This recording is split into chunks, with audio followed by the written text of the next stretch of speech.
Painom nga. Isa kang Hudyo. At Samaritana naman ako. Bakit ka sa akin humihingi? Kung alam mo lang ang pinagkakaloob ng Diyos at kung sino kung humihingi sa iyo, ikaw ang hihingi sa akin. At bibigyan kita ng tubig na nagbibigay buhay. Ginoo, malalim ang balon at wala ka namang panalo. Saan ka kukuha ng ganoong tubig? Pamana sa amin ni Jacob ang balong ito. Dito siya uminom, ang kanyang mga anak at mga hayop. Ibig bang sabihin na higit ka pa kaysa kay Jacob? Ang bawat uminom ng tubig na ito ay muling mauuhaw. Ngunit ang uminom ng tubig na aking ibibigay ay di na muling mauuhaw pa. Ang tubig na ibibigay ko ay babalong tulad ng buhay na walang hanggan. Ginoo, bigyan niyo po ako niyan nang di na ako mauhaw muli. Ni pumarito upang sumalok muli. Tawagin mo ang iyong asawa at isama mo rito. Wala akong asawa. Tama ang sinabi mong wala kang asawa. Sapagkat 5 na ang iyong naging asawa at ang kinakasama mo ngayon ay hindi mo asawa. Totoo ang sinabi mo. Ginoo, isa kang propeta. Sa bundok na ito sumamba sa Diyos ang aming mga ninuno. Ngunit sinasabi ninyo mga Hudyo na sa Jerusalem lamang dapat sambahin ng Diyos. Maniwala ka sa akin, darating ang panahon na sasambahin ninyo ang Ama, hindi lamang sa bundok na ito o sa Jerusalem. Hindi ninyo nakikilala ang inyong sinasamba. Ngunit darating ang panahon, at ngayon na nga, na sa kapangyarihan ng Espiritu, ang lahat ay sasamba sa kung sino ang Ama at maghahandog ng ninanais niyang dalisay na pagsamba. Ang Diyos ay Espiritu at sa Kanyang Espiritu lamang masasamba ng tao kung sino talaga siya. Siya ang babaeng yun. Bakit niya siya kinakausap? Hindi ba niya siya kilala? Alam ko na darating ang Mesiyas. Kapag siya'y dumating, ipapahayag niya ang lahat. Ako nga.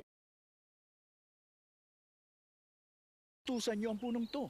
Mabunot ka at matanim sa dagat. At susunod ito. Ako nga ito.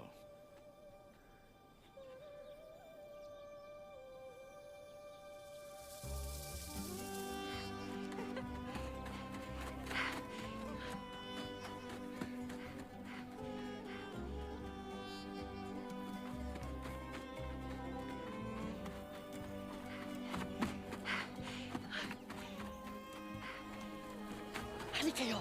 Mas na ninyo ang nagbunyag sa akin ng lahat ng ginawa ko. Halik kayo! Sino kaya ang Mesiyas? Ang Ang Mesyas? Mesyas? Ang pinangakong darating? Di pwede. Halik kayo! At tingnan ninyo! Halik kayo! Guro, kain na kayo. Ako'y may pagkain hindi ninyo nalalaman. May nagdala ba sa kanya ng pagkain?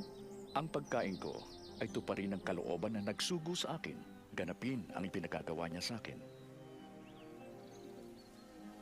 Hinog na ang pananim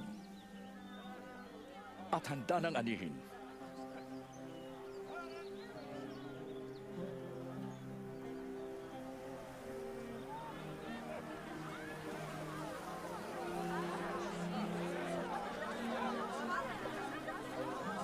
Napakarami ng dumarating. Ang Samaritano rin ba ang mabuting balita?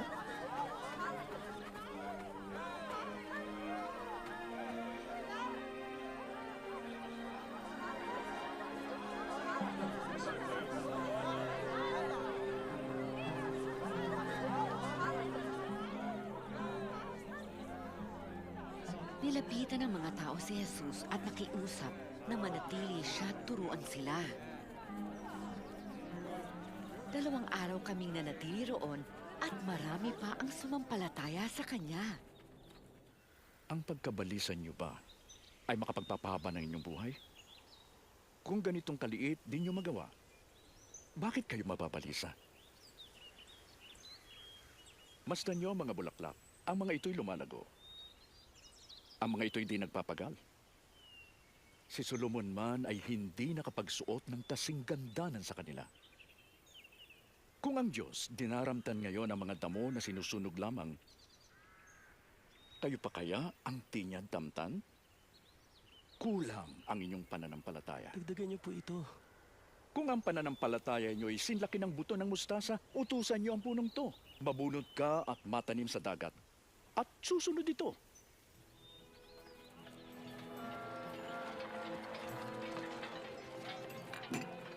Tiyak ang pagdating ng tukso. Ngunit kawawa ang nagdulot nito. Mabuti pang itapon siya sa dagat na may nakasabit na gilingang bato sa kanyang leeg kaysa maging katitisuran ng isa sa mga maliliit na ito. Tulad saan ang kaharian ng Diyos, ito ang katulad. May lalaking nagtanim ng buto ng mustasa sa kanyang bukid.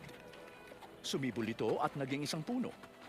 Namugad ang mga ibon sa sanga nito. Hindi ko siya maintindihan.